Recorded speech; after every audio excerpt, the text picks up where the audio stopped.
नमस्कार प्यारे बच्चों, मैं राज सर आपके बीच में फिर एक नए वीडियो के साथ उपस्थित हूं। और प्यारे बच्चों, जो आज का हमारा जो वीडियो है वह आपका है राष्ट्रीय आय या योग्यता आधारित परीक्षा जो होने वाली है 10 नवंबर को, उसको देख करके वीडियो बनाया जा रहा है। लेकिन ऐसा नहीं कि बस उसी परीक्षा के लिए इम्पोर्टेंट है। यह जो हमारा वीडियो होगा प्यारे बच्चों, यह लगभग जितने भी कम्पिटिटिव एग्जाम्स हैं, वनडे एग्जाम्स हो या और भी जो उससे ऊपर के एग्जाम है, आप सभी परीक्षाओं के लिए इम्पोर्टेंट है। ठीक है, आइए देखते हैं।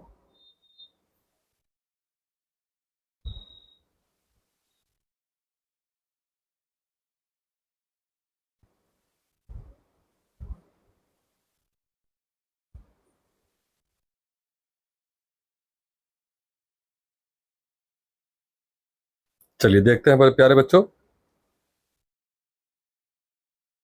आइए, सबसे पहला क्वेश्चन है प्यारे बच्चों कि सौर मंडल में कितने ग्रह हैं। सौर मंडल या सोलर सिस्टम में कितने ग्रह हैं? ऑप्शन दिया हुआ है 9, 10, 8 और 12। तो क्या हो जाएगा?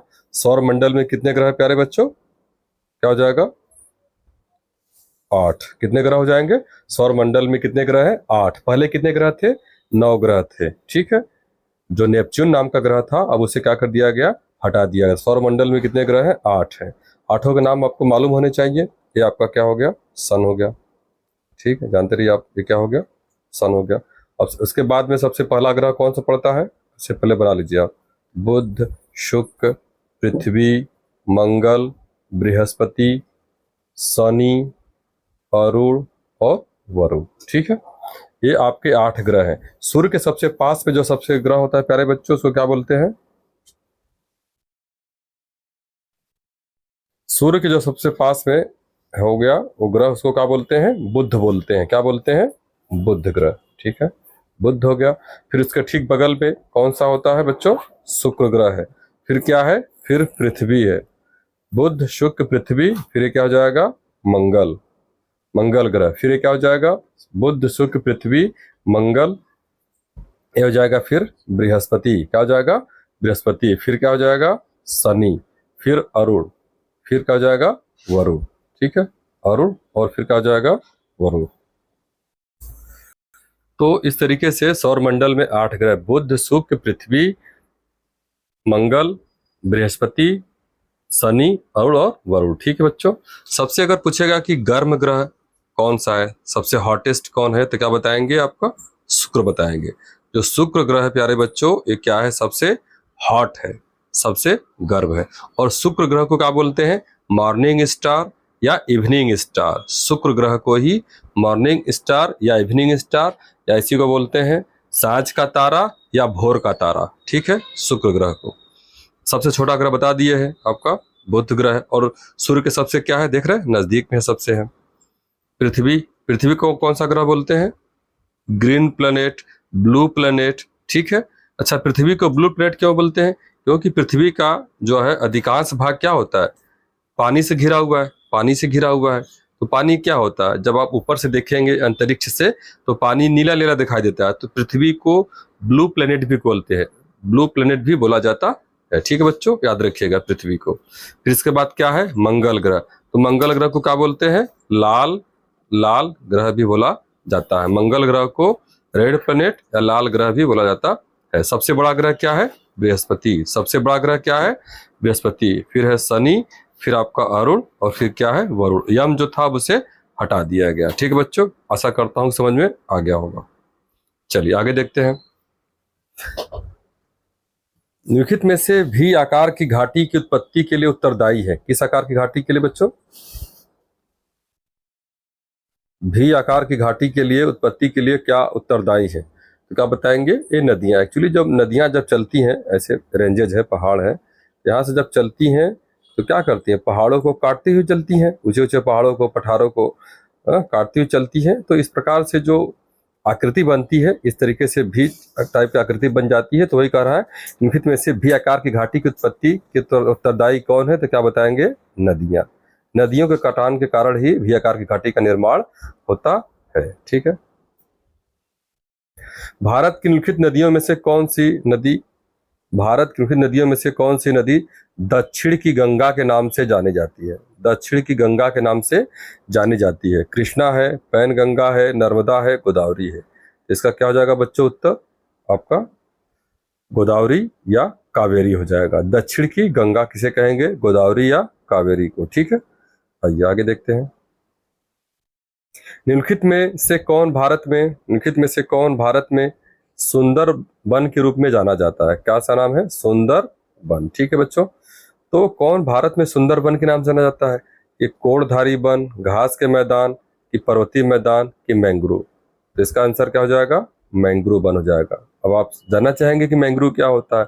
अगर हम इंडिया की बात करें तो आपका मैंग्रोव जो आपके वन है कहाँ कहाँ मिलते हैं, रुके मैं बता रहा हूँ आप लोगों को।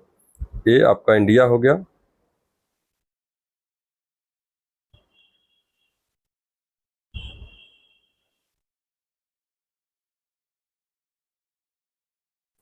ठीक है, ऐसे समझ लीजिए छोटे से जगह में। तो ये आपका ये जो पश्चिम बंगाल वाला जो एरिया है प्यारे बच्चों, पश्चिम बंगाल का एरिया है।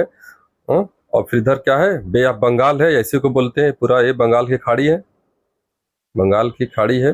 तो यहाँ के ये जो पास में बंगाल की खाड़ी से और ये जो पश्चिम बंगाल का जो एरिया है, ये आपका इसे समझ जाइए।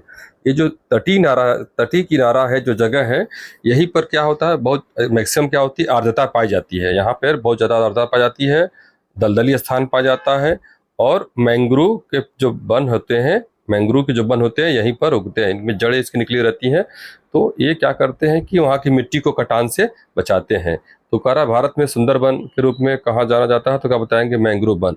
मैंग्रोव वन कहाँ पाए जाते हैं, तो जो समुद्र का जो तटीय इलाका होता है, जहाँ पर हमेशा मॉइस्ट बना रहता है, ठीक है, दलदल नुमा बना रहता है, और दलदल जगह पे कौन सी गैस होती है, मेथेन गैस होती है। तो जानते हैं एक्स्ट्रा फैट के रूप में ये सारी चीजें हैं। तो एक यहाँ पर हो गया, और आपका जो गुजरात का जो कच्छ वाला एरिया है, ये गुजरात का जो कच्छ वाला एरिया है, ये भी दलदली स्थान होता है। तो कहने का मतलब है मैंग्रोव वन जो होते हैं समुद्र के किनारे होते हैं, और जहाँ पे दलदल नुमा स्ट्रक्चर पाया जाता है, तो वहीं पर आपके मैंग्रोव वन पाए जाते हैं। ठीक है, अगर हम और बात करें इसमें, जैसे पर्वतीय वन, तो पर्वतीय करने का मतलब पर्वतों पे पर्वत है, इसमें अगर इसमें जो वन पाया जाएगा उसको बोलेंगे पर्वतीय वन बोलेंगे। ठीक है, कोड़धारी है, एक एंगल टाइप में बन जाए। घास के मैदान, जो आपका मैदानी भागों में, तो उसे घास के मैदान कहते हैं। ठीक है, आइए, कपास की खेती के लिए, इसका तो उत्तर ये हो गया। ठीक है, कपास की खेती के लिए सबसे उपयुक्त मिट्टी क्या है, क से कपास और क से काली मिट्टी, याद रखिएगा।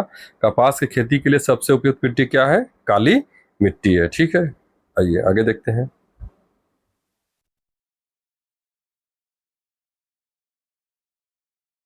निम्नलिखित में कौन परंपरागत ऊर्जा का स्रोत नहीं है, परंपरागत ऊर्जा का स्रोत नहीं है।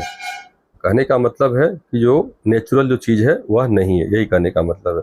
अगर हम कोयले की बात करें, कोयला क्या होता है, ये कार्बन का प्ररूप है, ये मिट्टी नीचे से पाया जाता है कोयला।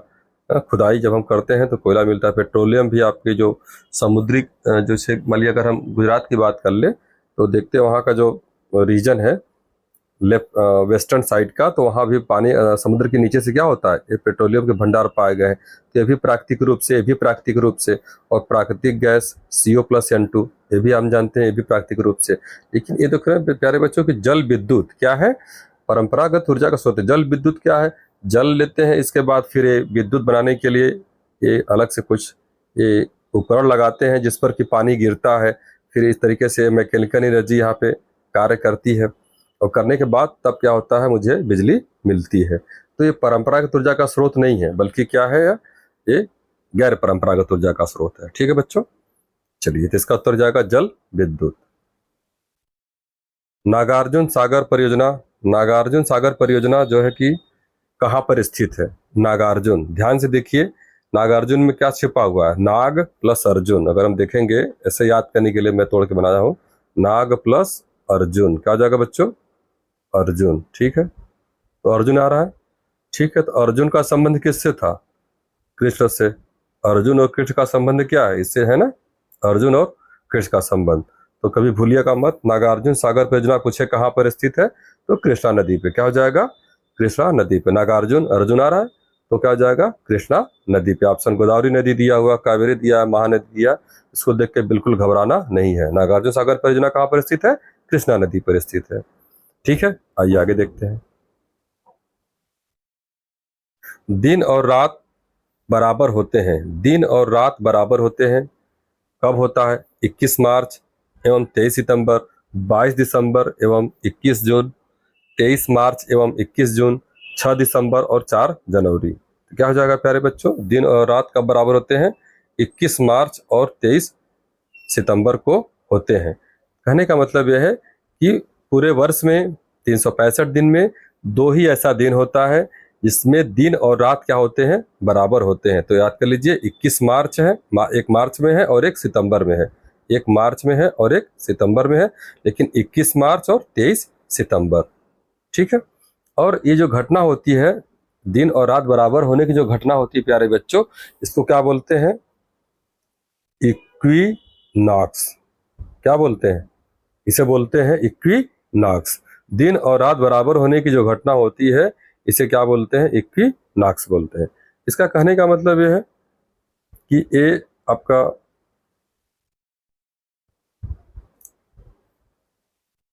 ये पृथ्वी हो गई और आपका क्या हो गया? यह विषुवत रेखा हो गया या भूमध्य रेखा हो गया। तो ठीक है, जब ये सूर्य क्या होता है? ठीक इसके क्लोज में होता है। किसके क्लोज में होता है? विषुवत रेखा के क्लोज में होता है। ठीक है बच्चों, इससे क्या होता है कि जो सूर्य की किरणें पड़ती हैं वह बिल्कुल सीधी पड़ती है। सूर्य की जो किरणें होती हैं कहाँ पड़ती हैं? विषुवत रेखा पे बिल्कुल सीधी पड़ती हैं। तो ठीक ऐसा होने से क्या होता है कि दिन और रात क्या हो जाता है? दोनों बराबर हो जाता है। तो याद रखिएगा 21 मार्च और 23 सितंबर। ठीक है। तो अगला है, कौन सा सुमेलित नहीं है? बहुत इंपॉर्टेंट फैक्ट है बच्चों, देखिए जानिए। कौन सुमेलित नहीं है?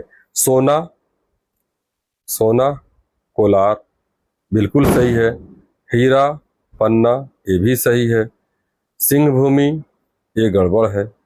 चांदी, खेतड़ी, ये भी गड़बड़ है, लेकिन कुछ हद तक आप सही मान सकते हैं। तो थोड़ा सा मैं पहले एक्सप्लेन कर दूं बच्चों क्या होता है। तो आप जानने का प्रयास कीजिए कि कोलार जो आपको दिख रहा है, ये कोलार है क्या? कोलार कहाँ पर पाया जाता है? तो निम्नलिखित में कौन सुमेलित है? बिल्कुल ये सही है कि सोना जो है कि कहाँ से, किन खदानों से निकाली जाती है। तो कब कब बताएंगे आप? सोना कोलार की खदानों से मिलता है। तो कोलार की अगर हम बात करें, गुजरात से इधर आ जाते हैं बच्चों, तो इस तरीके से आप समझने का प्रयास कीजिए। तो जो सोना प्राप्त होता है कोलार की खानों से है, लेकिन कोलार कहाँ पर स्थित पड़ता है? तो देखिए, गुजरात हो गया। ये गुजरात के बाद आप इधर देख लीजिए, तो क्या हो गया? महाराष्ट्र हो गया। ठीक है। महाराष्ट्र के बाद क्या है? ये छोटा सा क्या है बच्चों? गोवा है। यहाँ पर क्या है? गोवा है। और गोवा के बाद ये जो पूरा राज्य बनता है, ऐसे देखिए, ये जो पूरा राज्य बनता है, ये क्या है? कर्नाटक है। ये क्या है? कर्नाटक। तो जो आपका जो कोलार की जो खाने हैं, ये कर्नाटक राज्य में पाई जाती है। पहले तो आप इस फैक्ट को याद करिए कि कोलार की जो खाने होती हैं, जो सोना चांदी, वहाँ पर बहुत, अगर कुछ भी धातु पूछे कि आप कहाँ मिलता है भारत में, तो आप आँख मूंद के आप कर्नाटक राज्य में लगा दीजिए। अब कहाँ पर, वहाँ पे कौन सी खदान में? अलग अलग खदानें हैं। तो सोना के लिए फेमस क्या है? कोलार है। लेकिन कोलार खान कहाँ पे है? कर्नाटक में है। ठीक है बच्चों, तो कर्नाटक का तो मैंने मैं बना दिया, लेकिन कर्नाटक में भी कहाँ पर है? अगर इसको मान लीजिए कर्नाटक हम मान लेते हैं, तो कर्नाटक के आपका ये वाला बिंदु देखिए, इसको थोड़ा दूसरे कलर से ले लेता हूं मैं। अब देखिए, ये देख रहे हैं, ये वाला बिंदु, यहीं पर आपका क्या है? यही आपका क्या है? कोलार है। याद रखिएगा, कोलार कहाँ पर है? कोलार यहीं पर है बच्चों। ठीक है। तो कर्नाटक के, यानी कहने का मतलब है इसको नॉर्थ, साउथ, ईस्ट और वेस्ट, यानी कि साउथ और ईस्ट में, साउथ और ईस्ट में जो ये जगह है, यही क्या है? कोलार की खाने हैं। और कोलार की खानों से क्या मिलता है? सोना मिलता है। ये बिल्कुल सही है। अगला है पन्ना। क्या है बच्चों? पन्ना। पन्ना को देख लेते हैं।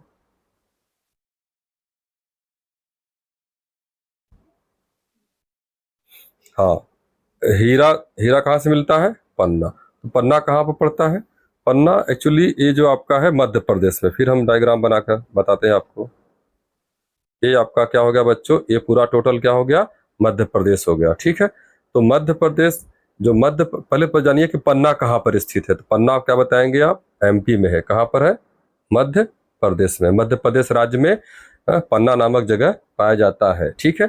और ये जो पन्ना नामक जगह है प्यारे बच्चों, ये पन्ना नामक जगह है, तो ये सिर्फ आपका हीरा के लिए ही नहीं फेमस है। हीरा के लिए तो बिल्कुल फेमस है ही, लेकिन ये आपका पन्ना नामक जो जगह है, आपके टेम्पल्स होता है, मंदिरों का शहर भी से कहा जाता है।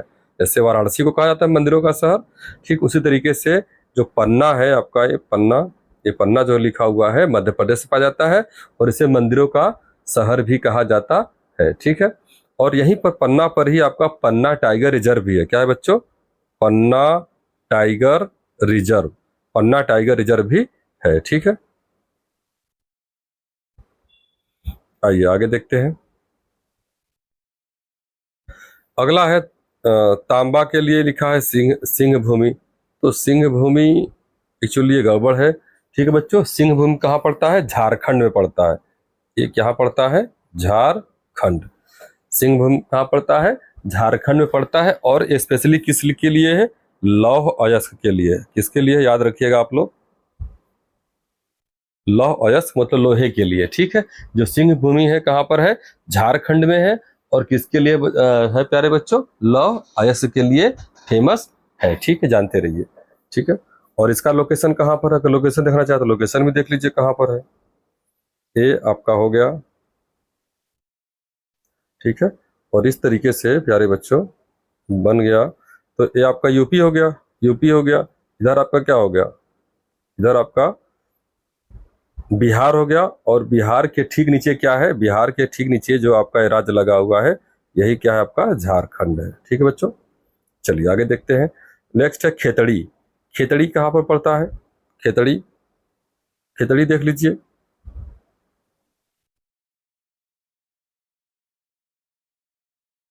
खेतड़ी कहाँ पर है? सबसे पहले जानिए खेतड़ी कहाँ पर पड़ता है? राजस्थान में। कहाँ पड़ता है खेतड़ी? राजस्थान में। इसको भी मैप के माध्यम से समझाने का प्रयास करते हैं आपको। देखिए,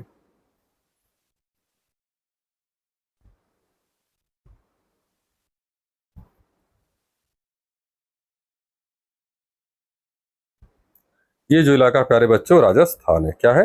राजस्थान। गुजरात के ठीक ऊपर क्या पड़ता है? राजस्थान।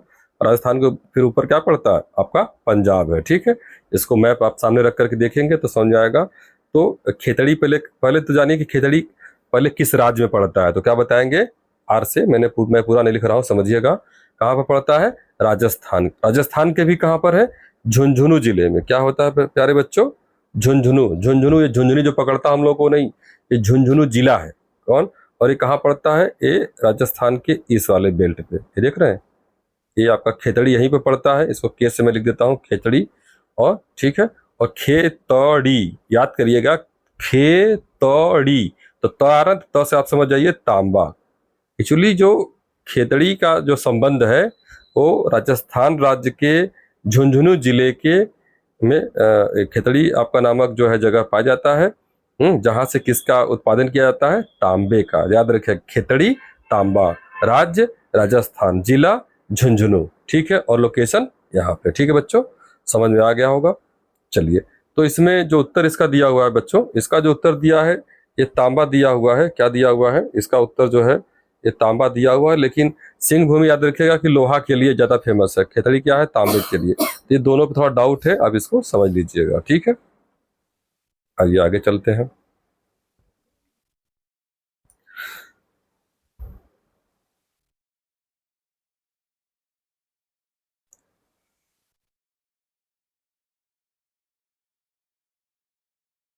भारतीय जनगणना के अनुसार निम्नलिखित में से किस राज्य की जनसंख्या का घनत्व सर्वाधिक है? क्या बताएंगे? क्वेश्चन कर रहा है कि भारतीय जनगणना के अनुसार 2011 की जनगणना के अनुसार किस राज्य की जनसंख्या का घनत्व सर्वाधिक है? पश्चिम बंगाल, उत्तर प्रदेश, केरल और बिहार। तो सबसे पहले तो आपको जानना है कि जनसंख्या घनत्व क्या होता है। तो क्या बताएंगे? जनसंख्या घनत्व कहने का मतलब होता है कि प्रति वर्ग किलोमीटर इस जगह पे, स्पेस में, स्थान में, एक वर्ग किलोमीटर स्पेस में जो पॉपुलेशन वहां निवास करती है, जो रहती है, उसे क्या बोलते हैं? जनसंख्या का घनत्व कहते हैं। एक बार फिर सुन लीजिए कि जनसंख्या का घनत्व क्या होता है। तो एक वर्ग किलोमीटर के जो स्पेस, जो एरिया होता है, उसमें जितने जो लोग रहते हैं, जो पीपल रहते हैं, जो मनुष्य रहते हैं, उनकी जो संख्या होती है उसी को क्या बोलते हैं? जनसंख्या का घनत्व बोलते हैं। ठीक है बच्चों, तो सबसे मैक्सिमम पूछेगा तो क्या बताएंगे? बिहार। याद रखिएगा, यही इसका उत्तर होगा। सबसे अधिक जनसंख्या घनत्व भारत में अगर राज्यों में पूछेगा तो किसका है? क्या बताएंगे? बिहार का है। ये नंबर 1 पर आ गया। फिर नंबर 2 पे अगर पूछेगा तो पश्चिम बंगाल पर हो जाएगा। अब फिर नंबर 3 पे पूछेगा तो उत्तर प्रदेश। नंबर 4 पूछेगा तो केरल। एक बार फिर सुन लीजिए, जनसंख्या घनत्व सबसे अधिक कहाँ का है? बिहार का है। उसके बाद किसका है नंबर 2 पे? पश्चिम बंगाल का है। नंबर 3 पे किसका है? उत्तर प्रदेश का। नंबर 4 पे किसका है? केरल का है। ठीक है बच्चों, याद रखिएगा। ठीक है, तो इस तरीके से। और बिहार का जो आपका जनसंख्या घनत्व है ये 1106 है। कितना प्यारे बच्चों? ये 1106। याद रखिएगा, जो बिहार का जो 1 वर्ग किलोमीटर में जो पीपल रहते हैं, मनुष्य रहते हैं, लोग वहां पर निवास करते हैं, उनकी संख्या कितनी है? 1106 है। ठीक है, याद रखिएगा इसको। अगर मान लीजिए कि ये पूछे क्वेश्चन कि सबसे कम जनसंख्या घनत्व क्या है, अगर क्वेश्चन आपसे पूछ दे कि सबसे कम जनसंख्या घनत्व किस राज्य का है, तो क्या बताएंगे आप? अरुणाचल प्रदेश। क्या बताएंगे? अरुणाचल प्रदेश। अरुणाचल प्रदेश की जनसंख्या का घनत्व सबसे कम है। कितना है? वहां प्रति वर्ग किलोमीटर में कितने रहते हैं? सिर्फ 17 लोग रहते हैं। याद रखिएगा, अरुणाचल प्रदेश में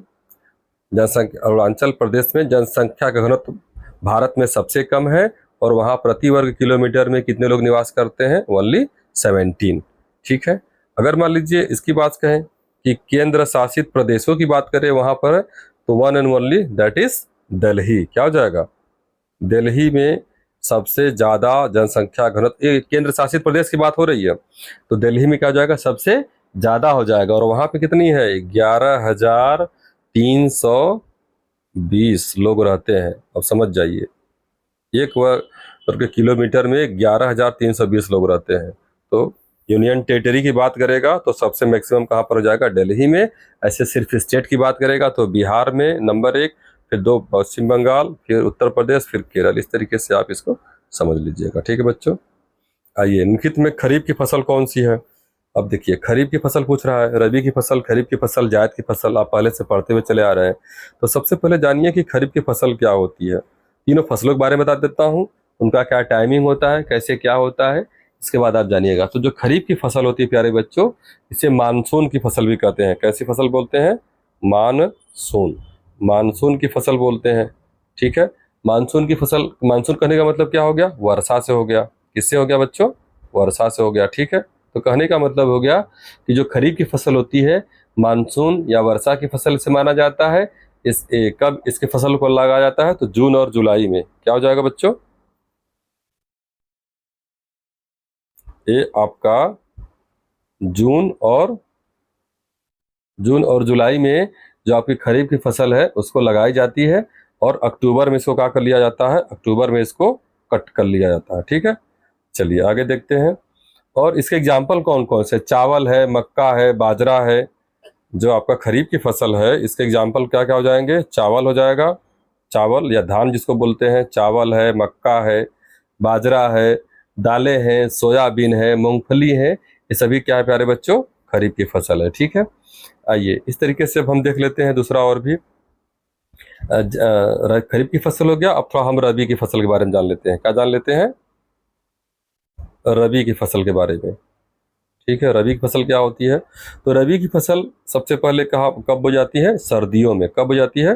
ये सर्दी अभी स्टार्ट हो रहा है ना, तो सर्दियों में इसके और इसकी कटाई कब हो जाती है? बसंत ऋतु में जाती है। और रबी की फसल के लिए ताप क्या चाहता है? तापमान क्या चाहता है? एक कम चाहता है, क्योंकि ठंडी में जाता है तो इसको टेम्परेचर कम चाहिए। ठीक है। बारिश भी कम चाहिए। अक्टूबर और नवंबर में इसको कहा जाती है, इसकी अक्टूबर और नवंबर में इसकी बुआई की जाती है, और फिर मार्च अप्रैल में इसकी कटाई हो जाती है। ठीक है बच्चों। और रबी की फसल के एग्जाम्पल क्या हो जाएगा? रबी की फसल के एग्जाम्पल गेहूं, जौ, चना, सरसों, मटर, आलू इत्यादि हो जाएगा। तो गेहूं, जौ, चना, ये समझिए कि जो फसल बोई जाती है ठीक उसी के साथ साथ जो और भी चीजें बोई जाती हैं तो उसी के अंतर्गत आता है। तो रबी क्या हो जाएगा? सर्दियों में, अक्टूबर नवंबर में। ठीक है। इस तरीके से कम फसल वाली है, सर्दियों में बोया जाता है। और एक और है प्यारे बच्चों, जायद की फसलें क्या होती हैं? जायद की फसलें, जायद की फसलें क्या होती हैं? तो ये जो आपका खरीफ की फसल है और आपकी जो रबी की फसल है, रबी की फसल हो गई और क्या हो जाएगी? खरीफ की फसल हो गई। रबी और खरीफ, इन दोनों के मध्य जो बोया जाता है इसी को क्या बोलते हैं? जायद का फसल होता है। ठीक है। और जायद की फसलों में एग्जाम्पल बस आप याद रखिए, आपका क्या हो जाएगा? जायद की फसल में क्या हो जाएगा बच्चों? तरबूज हो जाएगा। क्या हो जाएगा? तरबूज हो जाएगा। तरबूज हो जाएगा। फिर खीरा हो जाएगा। खीरा खाते हैं ना सलाद में, वही खीरा हो जाएगा। ककड़ी हो जाएगा। क्या हो जाएगा, ककड़ी, ककड़ी, खीरा, सलाद, यही जो खाते हैं ये सब क्या हो जाएगा, जायद की फसलें हो जाएंगे। ठीक है बच्चों, तो रबी, खरीफ और जायद की मैंने बता दिया। अब हम आते हैं अपने उत्तर पे। इसका उत्तर क्या हो जाएगा, खरीफ पूछ रहा है ना, तो खरीफ क्या बताए थे कि मानसून या वर्षा वाली है, तो वर्षा में कौन से, यानी धान, देख रहे हैं धान, धान या चावल कह दे तो खरीफ की फसल हो जाएगा। अगर गेहूं पूछेगा, सरसों पूछेगा, मटर पूछेगा तो ये सब क्या हो जाएंगे, रबी की फसलें हो जाएंगे। ठीक है, अब जानते हैं अच्छे से, चलिए आगे देखते हैं। दक्षिण अमेरिका और अफ्रीका महाद्वीप के मध्य स्थित महासागर का नाम क्या है। बहुत इंपॉर्टेंट, बहुत ही आसान है, तो इसको थोड़ा सा समझने का प्रयास करते हैं। पहले तो आप जान जाइए ये आपका कौन सा हो गया, यह एशिया महाद्वीप हो गया। फिर बगल में एक क्या हो गया बच्चों, बस ऐसे रफली में बना रहा हूँ, ये अफ्रीका महाद्वीप हो गया। ये क्या हो गया, अफ्रीका। ये क्या हो गया, एशिया हो गया। ये मान लीजिए ये क्या हो गया, ये आपका उत्तरी अमेरिका हो गया। ठीक है, ये फिर क्या हो गया बच्चों, इस तरीके से ये आपका उत्तरी अमेरिका हो गया, ये उत्तरी अमेरिका हो गया, ये आपका दक्षिणी अमेरिका हो गया, दक्षिण अमेरिका ये हो गया। फिर इधर आपका हो गया, क्या हो गया, अंटार्कटिका महासागर जो है, अंटार्कटिका जो आपका द्वीप है ये हो गया। इधर आपका क्या हो गया, ये आपका यूरोप हो गया। ये क्या हो गया, यूरोप। और यहाँ पर क्या है, छोटा सा ऐसे निकला हुआ है, ये पूरब में ऑस्ट्रेलिया हो गया। तो पहले जानते रहे कि कितने महाद्वीप हैं।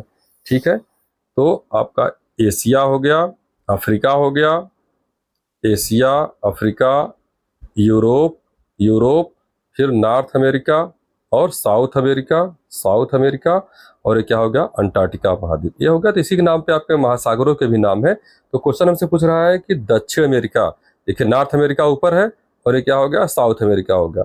तो साउथ अमेरिका और अफ्रीका के बीच में, तो अफ्रीका आपका यही है, अफ्रीका कॉन्टिनेंट कहाँ पर, यहीं पर है। तो पूछ रहा है कि इसके बीच में कौन सा महासागर होगा, दक्षिणी अटलांटिक महासागर, आर्कटिक महासागर और प्रशांत महासागर की हिंद महासागर। देखिए, तो ये जो आपका ये नॉर्थ अमेरिका है, साउथ अमेरिका है, नॉर्थ अमेरिका और साउथ अमेरिका है, तो इसके बीच में ये देख रहे हैं प्यारे बच्चों, थोड़ा सा मैं कलर दूसरा चेंज कर लेता हूँ, ये देख लेता हूँ, ये देखिए। तो ये देख रहे हैं, ये कुछ इस तरीके का आप स्ट्रक्चर दिखाई देगा आपको, देख रहे हैं यस टाइप का, ये देख रहे हैं यस बना हुआ है, ये यस टाइप का, जो यस टाइप का बना हुआ है इसे क्या बोलते हैं, अटलांटिक महासागर बोलते हैं। क्या बोलते हैं, ऊपर का जो ये हिस्सा है इतना है, इसको बोलते हैं नॉर्थ अटलांटिक, यहाँ से यहाँ तक नॉर्थ अटलांटिक, और ये जो नीचे आया है इसको बोलते हैं साउथ अटलांटिक। क्या बोलते हैं, साउथ अटलांटिक महासागर बोलते हैं।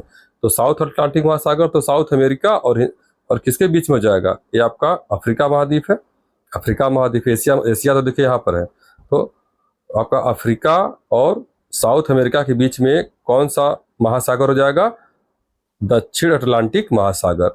और जब पूछेगा कि नॉर्थ अमेरिका, अगर नॉर्थ अमेरिका और आपका यूरोप के बीच में पूछेगा तो ये कौन सा हो जाएगा, नॉर्थ अटलांटिक महासागर हो जाएगा। ठीक है बच्चों, ये जानते रहिए। और इन सबके इधर क्या हो जाएगा, ये तो ये आपका हो गया नॉर्थ अमेरिका, ये हो गया साउथ अमेरिका, और इसके इधर की अगर बात पूछेगा तो पैसिफिक ओशियन हो जाएगा, प्रशांत महासागर इधर हो जाएगा, इधर भी आपका प्रशांत महासागर हो जाएगा। ठीक है, जानते रहिए। और ये भारत मान लीजिए आपका भारत ये है, तो भारत के बगल में ये सब कौन सा है, ये हिंद महासागर है। ठीक है, ये जानते रहेगा। ऊपर जाएंगे तो अरेबियन सी है, अरब सागर है। ये सारी चीजें हम समझाएंगे, बस ऐसे आप समझने का प्रयास करिए बच्चों। आशा करता हूँ समझ में आ रहा होगा। चलिए आगे देखते हैं। इसका उत्तर जाएगा दक्षिण अटलांटिक महासागर। ये 12 हो गया।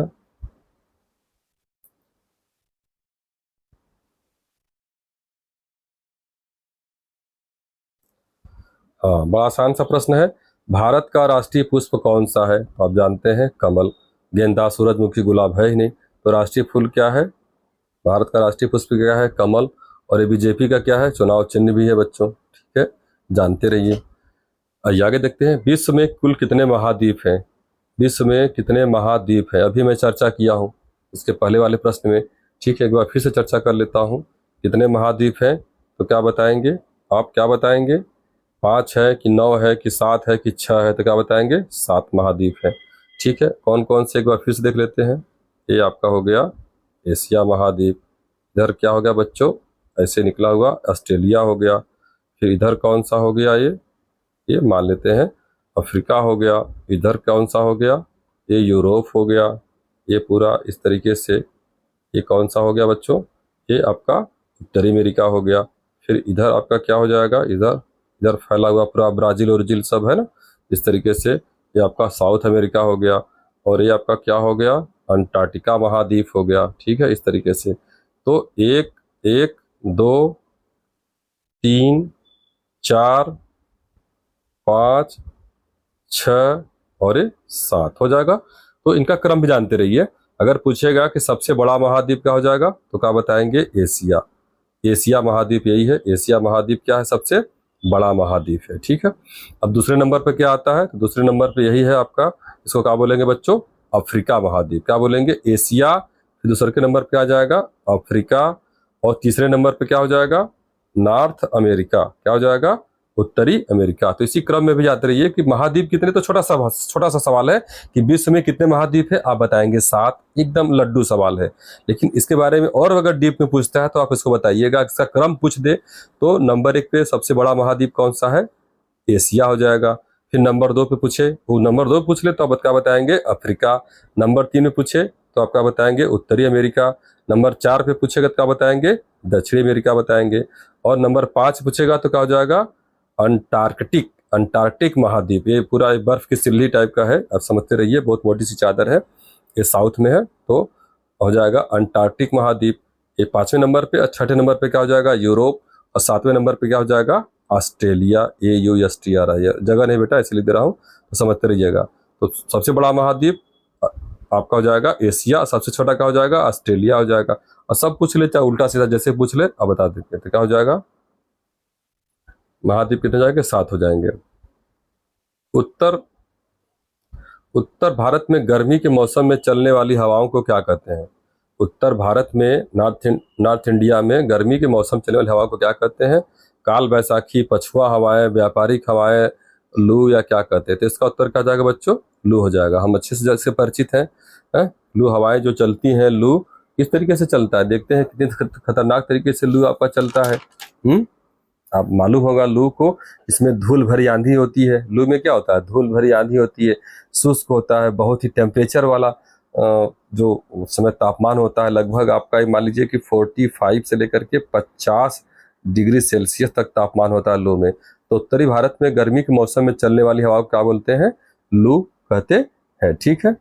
और जो सबसे अधिक लू चलती है वह आपका कहाँ चलता है बच्चों, राजस्थान में। कहाँ चलता है, राजस्थान में भी कहाँ पर, बाड़मेर। कहाँ पर है बच्चों, बाड़मेर एक जिला है, राजस्थान का बाड़मेर एक जिला है, तो वहीं पर सबसे अधिक लू चलती है, भारत की बात करें तो। ठीक है, ये तो हो गया उसका उत्तर।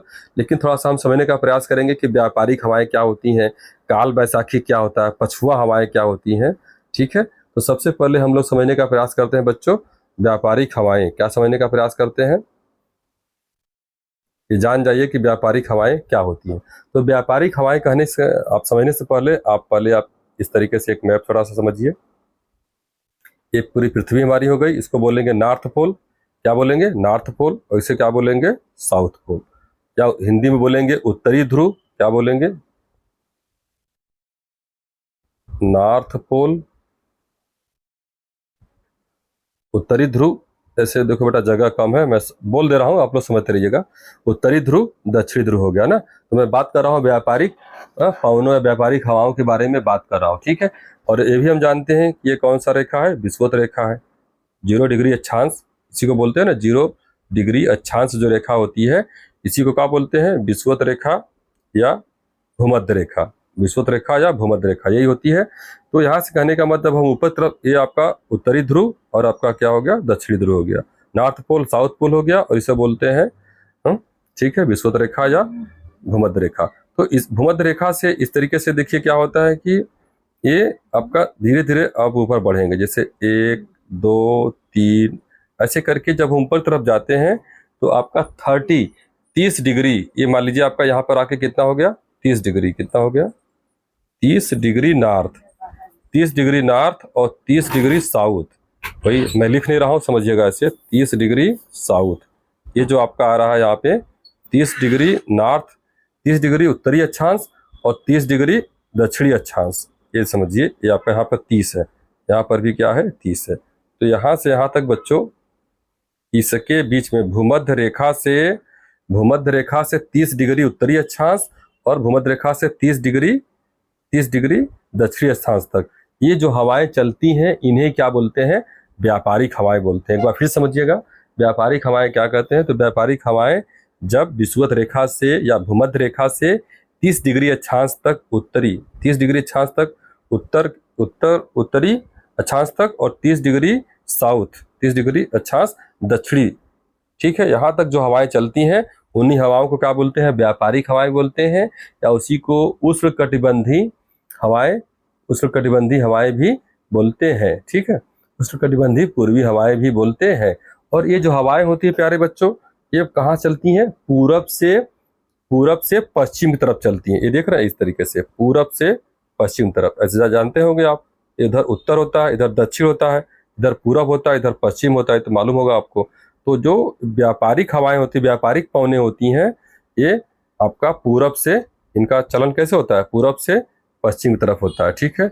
एक बार फिर समझा दूं, व्यापारिक हवाओं का कहने का मतलब क्या हुआ कि जो आपका भूमध्य सागर है, भूमध्य सागर से 30 डिग्री उत्तरी अक्षांश और 30 डिग्री दक्षिणी अक्षांश के बीच में जो हवाएं चलती हैं उससे व्यापारिक हवाएं बोलते हैं। व्यापारिक हवाओं का दूसरा नाम क्या है? उष्णकटिबंधी पूर्वी हवाएं हैं, ठीक है। तो उत्तर में आपका उत्तरी गोलार्ध में कैसे चलेंगे? उत्तर पूर्व से चलेंगे, और दक्षिण में क्या चलेंगे? दक्षिणी पूर्व से हवाएं चलेंगी। इतनी बातें क्लियर हो गई होंगी, ठीक है बच्चों। आइए आगे देखते हैं, व्यापारिक हवाएं होंगे। अब हम देखते हैं पछुआ हवाओं के बारे में, इसके बारे में भी देख लेते हैं, पछुआ हवाएं क्या होती हैं। तो फिर वही बनाएंगे, एक चित्र बनाएंगे, इस तरीके से एक चित्र बन गया, वही नॉर्थ पोल साउथ पोल हो गया, ठीक है। अब इसके बाद ये आपका हो गया विषुवत रेखा हो गया, विषुवत रेखा हो गया बच्चों, ठीक है। होता क्या है इसमें एक मिनट, हाँ इसको देख लीजिए। तो ये एक्चुअली क्या होता है कि पछुआ हवाएं जो होती हैं, पछुआ हवाएं होती हैं, इनको वेस्टर्लीज के नाम से भी जाना जाता है। पछुआ हवाएं वेस्टर्लीज क्या हो जाएगा? पूरा नहीं लिखेंगे, आप समझ जाइए। वेस्टर्लीज पछुआ हवाओं का दूसरा नाम क्या है? वेस्टर्लीज है। और एक ऐसी एहसास देती है, एक ठंड का एहसास देती है। अब आप कहेंगे सर पूर्वा हवा जो व्यापारिक हवाएं थी वो तो नहीं बताए, वो मतलब वो हवाएं जो चलती हैं लेकिन कैसी होती हैं? वो ठंडी हवाएं नहीं होती, या होती हैं तो कम होती हैं। लेकिन जो पछुआ हवाएं होती हैं, पछुआ हवाएं जो होती हैं, इनको वेस्टर्लीज के नाम से जाना जाता है। ये कैसे चलती है? जैसा कि नाम से पछुआ, भोजपुरी भाषा बोलते हैं ना पछुआ, तो पछुआ यानी कि वेस्ट यानी कि पश्चिम से पूरब। पहले बात तो जानिए कि पश्चिम से पूरब की ओर हवाएं चलती हैं। कहाँ चलती हैं? ये दोनों गोलार्ध में चलती हैं। उत्तरी गोलार्ध में, ये आपका उत्तरी गोलार्ध में चलती है और आपका दक्षिणी गोलार्ध में चलती है। वेस्टर्लीज या पछुआ हवाएं ठंड का एहसास दिलाती है।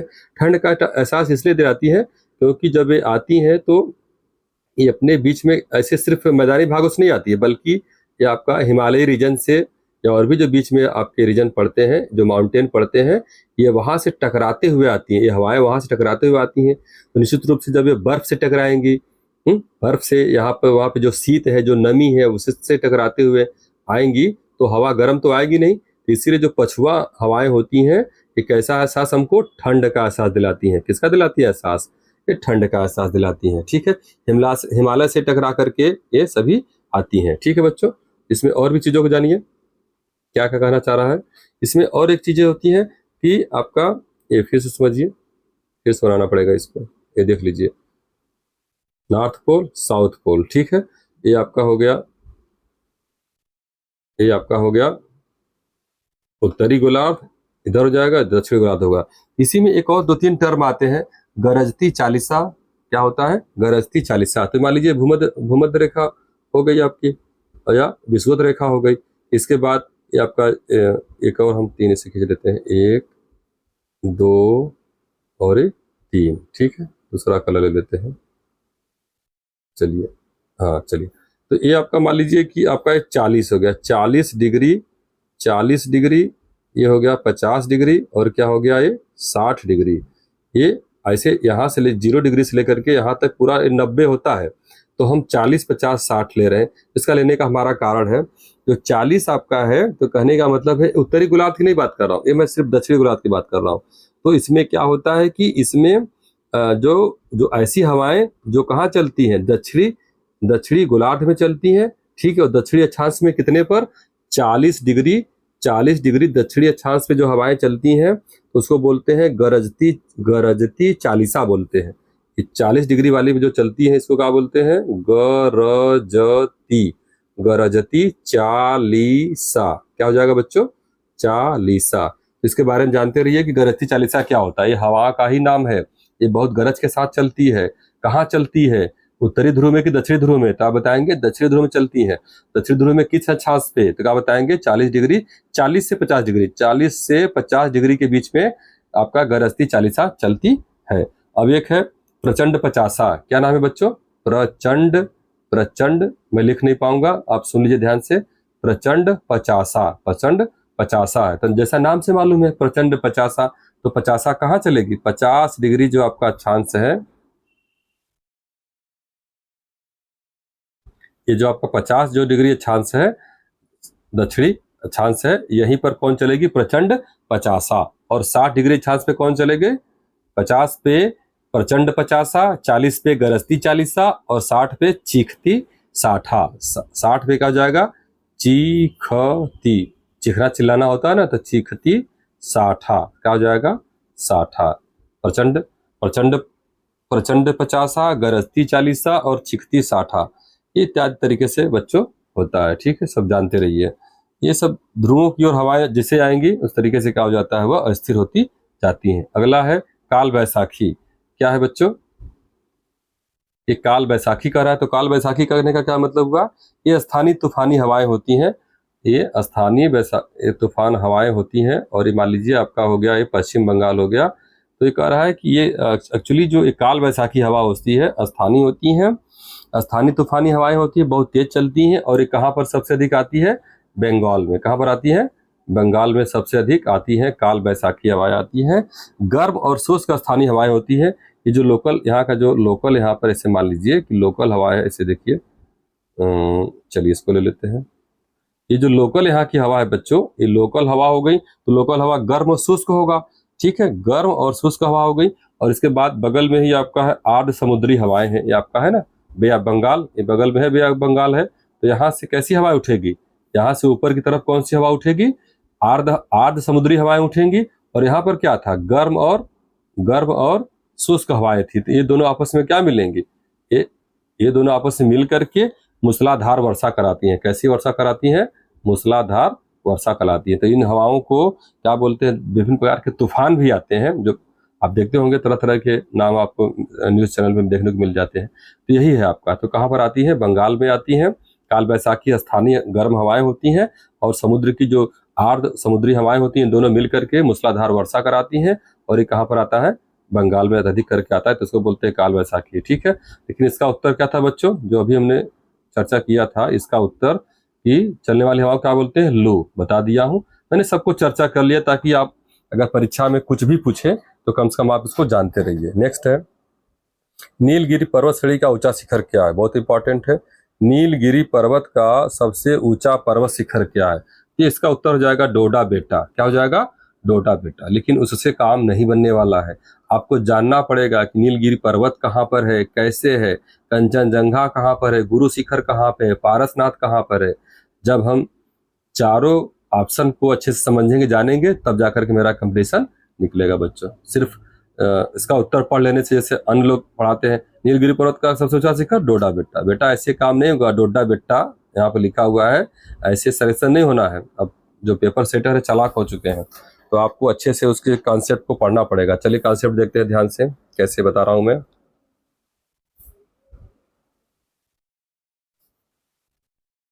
चलिए बताने का प्रयास करता हूं बच्चों। ठीक है, सबसे पहले तो आप चर्चा करेंगे नीलगिरी पर्वत के बारे में। तो नीलगिरी पर्वत को जान जाइए कि क्या है ये बच्चों। ये क्या है कि आपका ये 3 राज्यों में फैला हुआ है। कौन कौन से राज्यों में फैला हुआ है? ये आपका 3 राज्यों में फैला हुआ है। देखिए मैं डायग्राम के माध्यम से बताते हुए आपको चल रहा हूँ। जो नीलगिरी पर्वत है, नीलगिरी पर्वत, ये आपका हो गया तमिलनाडु, पूरा नहीं लिखूंगा, तमिलनाडु। ये हो गया केरल, आप मैप में देखिएगा, तमिलनाडु, केरल, और ये क्या हो जाएगा? कर्नाटका। क्या हो जाएगा? कर्नाटका। तो कहने का मतलब है, सबसे पहले पहला फैक्ट ये जानिए कि जो नीलगिरी पर्वत का जो विस्तार है वो आपका कर्नाटक में भी है। कहाँ पर है? कर्नाटक में भी है, केरल में भी है और आपका तमिलनाडु में है। ठीक है, ये बात हो गई। दूसरी बात क्या जानना है प्यारे बच्चों कि ये जो आपका नीलगिरी पर्वत है, उसके सबसे जो पर्वत, ये इसका सबसे मैक्सिमम जो भाग पाया जाता है कहाँ पर है, आपका ये तमिलनाडु में होता है। जो नीलगिरी पर्वत है, नीलगिरी पर्वत का मैक्सिमम भाग कहाँ पर है, तमिलनाडु है ना, तो तमिलनाडु में पाया जाता है। तमिलनाडु इस तरीके से ये मान लीजिए ये आपका है, ऐसे पर्वत श्रृंखला बनी हुई है। तो 3 राज्यों में, कुछ केरल में हो गया, कुछ केरल में पार्ट आ गया, कुछ आपका कर्नाटक में आ गया, और फिर इस तरीके से यहाँ पर आ गया। तो आप जानते रहिए कि आपका नीलगिरी पर्वत ऐसे फैला हुआ है। डोडा बेटा जो हो गया 2637 मीटर इसकी ऊंचाई है। कितनी है, 2637, 2637 मीटर, याद रखिएगा, मीटर इसकी क्या है, ऊंचाई है। ठीक है बच्चों। और ये आपका जो है आपका ये जो नीलगिरी पर्वत है, तो नीलगिरी पर्वत में ये तो आपका देख लिया डोडा बेटा पर्वत चोटी हो गई, लेकिन यहाँ पर मिलता क्या, यहाँ पर आपको प्यारे बच्चों चाय मिलता है, सुबह वाली जो चाय पीते हैं, चाय मिलता है। फिर विभिन्न प्रकार के मसाले मिलते हैं। क्या मिलते हैं, मसाले मिलते हैं। आपको वहाँ पे कॉफ़ी भी मिलती है, चाय, मसाला, कॉफ़ी, ये सब मिलता है मुख्य रूप से। और ये जो आपका नीलगिरी पर्वत है, ये मुख्य रूप से कहाँ पर है, ज़्यादा है तमिलनाडु में स्थित है। इसका कुछ हिस्सा केरल कर्नाटक में भी है। और आपका यहीं पर, फिर से थोड़ा दूसरा कलर ले लेते हैं।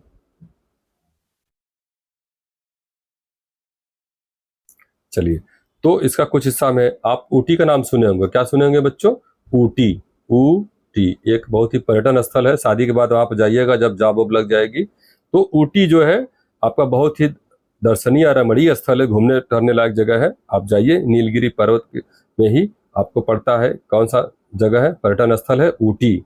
कई फिल्मों की शूटिंग वगैरह भी वहां पर होती है। ठीक है। और आपका नीलगिरी जो है आपका एक प्रकार का जिला भी है। नीलगिरी जो है, नीलगिरी क्या है, एक प्रकार का जिला भी है। इसे ही नीलगिरी को ही ब्लू माउंटेन बोलते हैं। क्या बोलते हैं, ब्लू, नीलगिरी, ब्लू माउंटेन, इसी को बोलते हैं। या इसी को बोलते हैं क्वीन ऑफ हिल्स। क्या बोलते हैं बच्चों, क्वीन, क्वीन ऑफ हिल्स, पहाड़ियों की रानी बोलते हैं। तो इतना आपका होगा नीलगिरी से, हो गया डोडा बेटा हो गया। और हम बात करेंगे अब हम बच्चों पारसनाथ के बारे में। तो डोडा बेटा के बारे में बहुत बात हो गई। अब हम देख लेते हैं पारसनाथ पर्वत कहाँ पर है। तो सीधा से जानते रहिए कहाँ पर है ये, झारखंड। क्या हो जाएगा, झारखंड जो आपका राज्य है। पारसनाथ जो आपकी है शिखर है, तो कहाँ पर बताएंगे, ऊंचा शिखर का बताएंगे पर्वत श्रेणी का, झारखंड में है। कंचनजंगा कहाँ पर है, गुरु शिखर कहाँ पर है, इसको भी देख लीजिए बच्चों। ठीक है। तो सबसे पहले हम बात कर लेते हैं कंचनजंगा के बारे में। किसके बारे में बात कर लेते हैं, कंचनजंगा। तो कंचनजंगा कहाँ पर पड़ता है, इसको देखते हैं।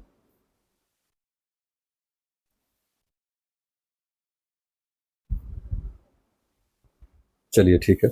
तो कंचनजंगा सबसे पहले जान जाइए कहाँ पर पड़ता है। अगर हम इस तरीके से डायग्रामेटिकली बात करें, तो ये आपका हो गया, फिर ये आपका हो गया पश्चिम बंगाल हो गया, पश्चिम बंगाल हो गया। ठीक है।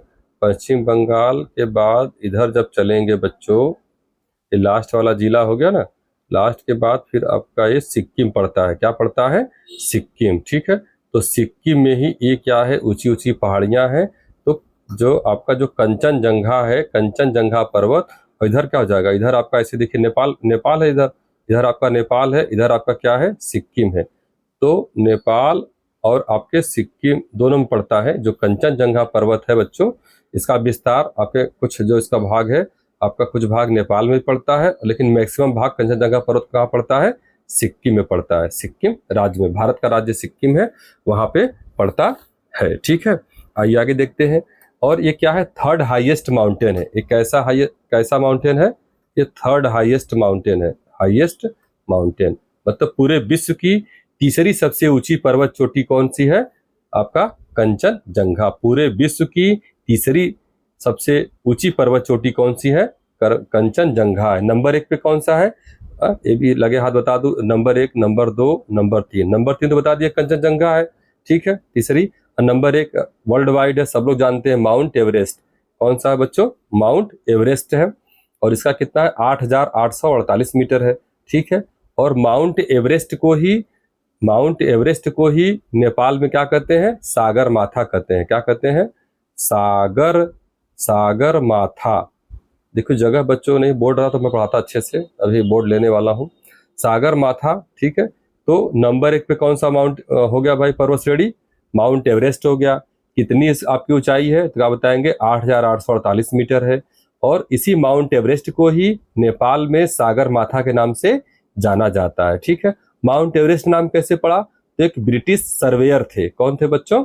ब्रिटिश सर्वेयर, जिनका नाम था सर जॉर्ज एवरेस्ट। क्या नाम था? सर जॉर्ज एवरेस्ट नाम था उनका। तो उन्हीं के नाम के अनुसार, नाम के सबसे पहले उन्होंने चढ़ाई की थी, तो उन्हीं के नाम के अनुसार क्या किया गया, उस जो नेपाल में स्थित है माउंट एवरेस्ट, उन्हीं सर जॉर्ज एवरेस्ट के नाम पर ही उसका नाम माउंट एवरेस्ट रख दिया गया। लेकिन नेपाल वाले उसको क्या बोलते हैं? सागर माथा।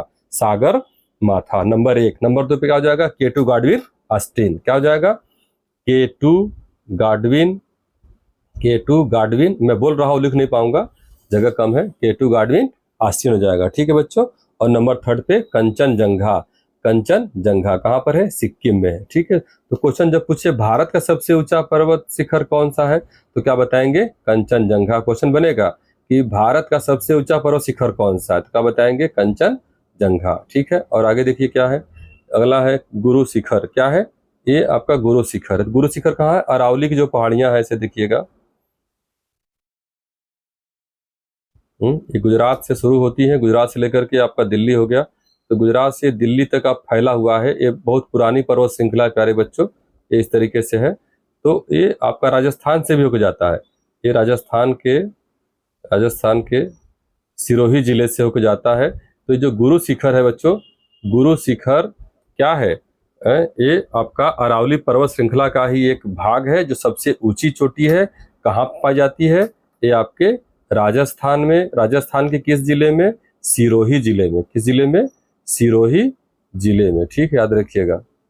तो राजस्थान के सिरोही जिले में आपका जो अरावली पर्वत की जो श्रृंखला चोटी गई हुई है, उसी पर सबसे हाईएस्ट पीक क्या है? गुरु शिखर है। ठीक है, 1700 लगभग करके है, फीट है, ऊंचाई है। तो इसको आप जानते रहिए बच्चों।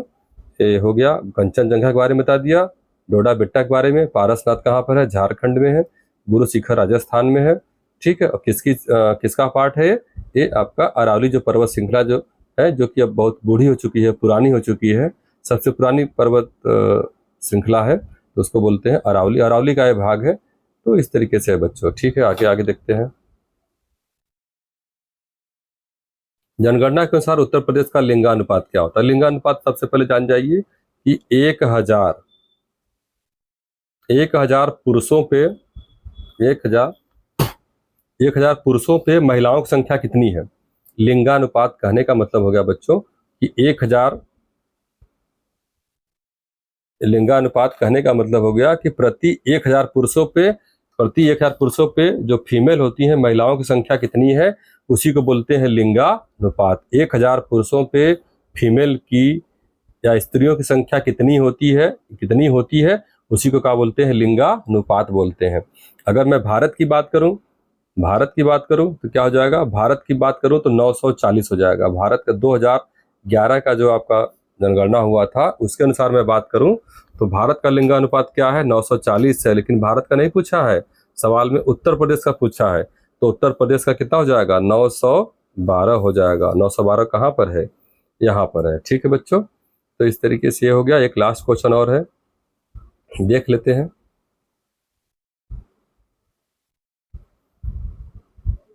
ये आपका IISR भारतीय गन्ना अनुसंधान संस्थान स्थित है वाराणसी में, कानपुर में, लखनऊ में, नई दिल्ली में। तो क्या हो जाएगा? ये लखनऊ में हो जाएगा। निम्नलिखित की कौन गंगा नदी की सहायक नदी है? तो क्या हो जाएगा? यमुना नदी हो जाएगा। ठीक है बच्चों, तो इस तरीके से हो गया है। अब हम 19 तक हो गया है। अब हम नेक्स्ट वीडियो में आपसे बात करेंगे सवाल नंबर 20 से, और आशा करता हूँ कि आपको समझ में आया होगा। ठीक है, ऐसे देखते रहिए, मेरा साथ दीजिए। मेरा channel study with Raj sir को खूब प्यार आप लुटा रहे हैं, ऐसे ही प्यार बरसाएं बच्चों। मैं भी खूब मेहनत कर रहा हूँ, और आप लोगों के उज्जवल भविष्य के लिए आप भी खूब मेहनत करें, इधर उधर भटके नहीं। मेरे चैनल को सब्सक्राइब करें, लाइक करें, शेयर करें, और अपना मेहनत करें, कर्म करते रहें, जरूर एक दिन आपको जरूर फल मिलेगा। तो ठीक है बच्चों, thank you to all of you. मिलते हैं हम नेक्स्ट वीडियो में। बहुत बहुत धन्यवाद आप सभी का।